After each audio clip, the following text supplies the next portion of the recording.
എല്ലാ ദൈവമക്കൾക്കും ക്രിസ്തുയേശുവിൻ്റെ നിസ്തുല്യ നാമത്തിൽ സ്നേഹവന്ദനത്തെ അറിയിക്കുന്നു.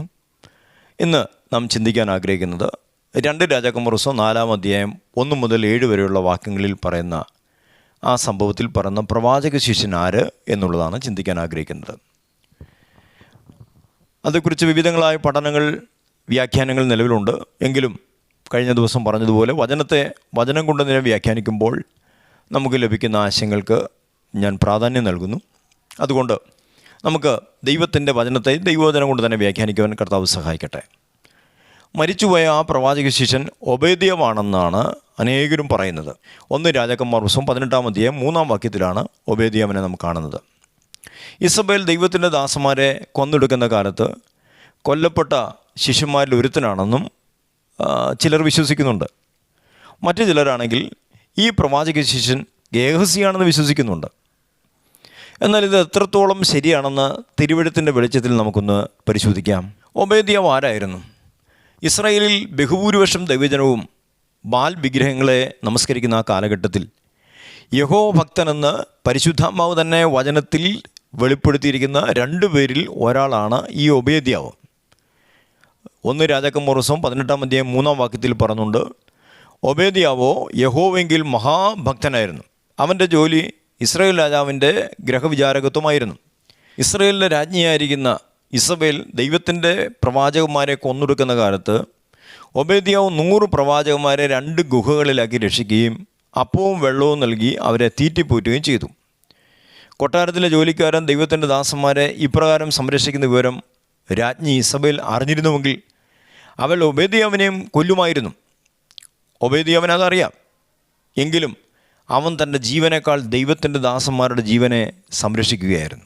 ഏറെ പ്രതികൂലമായിരുന്ന ആ സാഹചര്യത്തിലും ദൈവഭക്തനായിരുന്ന ഈ ഒബേദ്യാവ് യഹോവയെങ്കിലുള്ള തൻ്റെ ഭക്തിയെ മുറുകെ പിടിച്ചു. മരിച്ചുപോയ ഈ പ്രവാചക ശിഷ്യൻ ഒബേദ്യാവാണെന്ന് സ്ഥാപിക്കുവാൻ അനേകരും പറയുന്നത് 100ഓളം വരുന്ന പ്രവാചക ശിഷ്യന്മാരെ അപ്പവും വെള്ളവും നൽകി തീറ്റിപ്പോറ്റിയതിനാൽ അവന് കൊട്ടാരത്തിൽ നിന്നുള്ള ശമ്പളം തികയാതെ വന്നുവെന്നും അതുകൊണ്ട് അവൻ കടം വാങ്ങി അവരെ തീറ്റിപ്പോറ്റിയെന്നുമാണ്.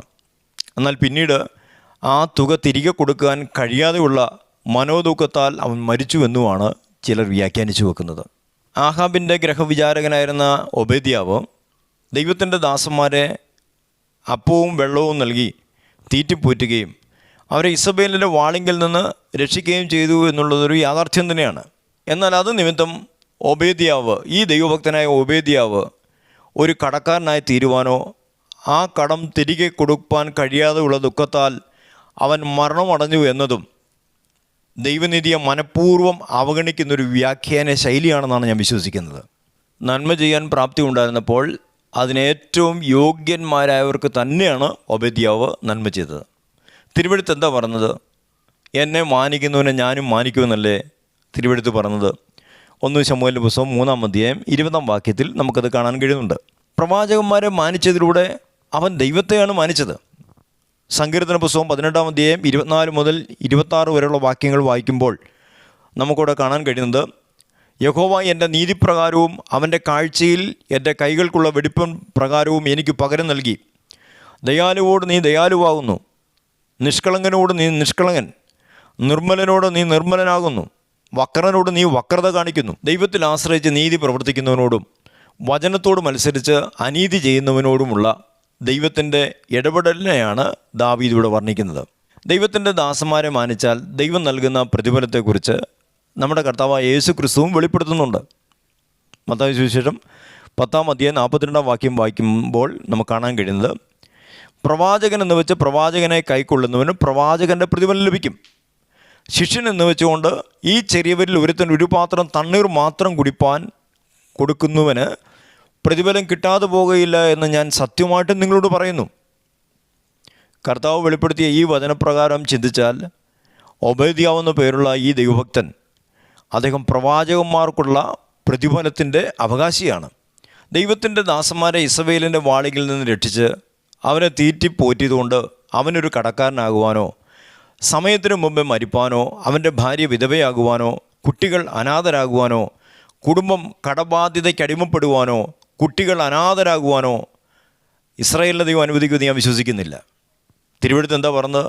എബ്രായ ലേഖനം 6-ാം അധ്യായം 10-ാം വാക്യത്തിൽ പറഞ്ഞു, ദൈവം നിങ്ങളുടെ പ്രവൃത്തിയിലും വിശുദ്ധന്മാരെ ശുശ്രൂഷിച്ചതിനാലും ശുശ്രൂഷിക്കുന്നതിനാലും അവൻ്റെ നാമത്തോട് കാണിച്ച സ്നേഹവും മറന്നു കളയാൻ തക്കോണം അനീതിയുള്ള ദൈവമല്ല. സദൃശവാക്യം 14:11 നിങ്ങൾ വായിക്കുക. അവിടെ ദൈവനീതിയെ നമുക്ക് കാണാൻ കഴിയുന്നുണ്ട്. ദൈവവൃത്യന്മാരെ മാനിച്ച ഇസ്രായേലിൻ്റെ രാജ്ഞിയായ ഇസബേലിൻ്റെ വാളിങ്കിൽ നിന്നും അവരെ രക്ഷിച്ച ഈ ഒബേദ്യാവിനെ ദൈവം തീർച്ചയായും മാനിച്ചിട്ടുണ്ട്. ദൈവം ആർക്കും കടക്കാരനല്ലല്ലോ. മറ്റു ചിലർ വ്യാഖ്യാനിക്കുന്നത് ഇസബേൽ ദൈവത്തിൻ്റെ ദാസന്മാരെ പീഡിപ്പിക്കുന്ന കാലത്ത്, കൊന്നൊടുക്കുന്ന കാലഘട്ടത്തിൽ കൊല്ലപ്പെട്ട പ്രവാചക ശിഷ്യന്മാരിൽ ഒരുവനാണ് എന്നും ചിലർ പഠിപ്പിക്കുന്നുണ്ട്, വിശ്വസിക്കുന്നുണ്ട്. എന്നാൽ ഇസബേലിൻ്റെ നേതൃത്വത്തിൽ പീഡനം നടന്നത് ഏലിയാവിൻ്റെ ശുശ്രൂഷ കാലത്താണെന്ന് നമ്മൾ മറക്കരുത്. ഏലിയാവിന് ശേഷമാണല്ലോ ഏലീശ ശുശ്രൂഷ ആരംഭിക്കുന്നത്. അങ്ങനെയെങ്കിൽ ഏലിയാവിൻ്റെ ശുശ്രൂഷ കാലത്ത് കൊല്ലപ്പെട്ട ഈ പ്രവാചക ശിഷ്യൻ ഏലീശയുടെ ശിഷ്യനായിരിക്കുന്നത് എങ്ങനെയാണ്?